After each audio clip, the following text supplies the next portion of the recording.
Smo predelovalci polietilena oziroma izdelovalci polietilenske embalaže.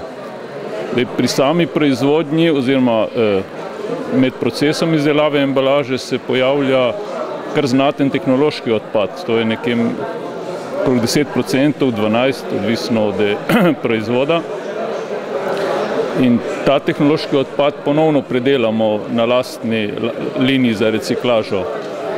Poleg tega gre pa tudi z našimi izdelki embalaža, ki nastane pri kupcu odpadna embalaža. Del te embalaže tudi nazaj jemljemo. Za večino embalaže imamo pa pogodbo z družbo Interseroh, ki potem zbira na tržišču to odpadno embalažo.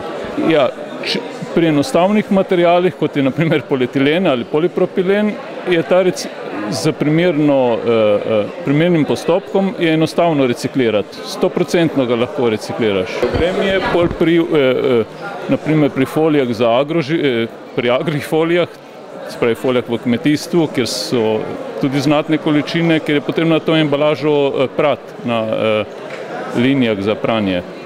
Se pa tudi to da ponovno reciklirati.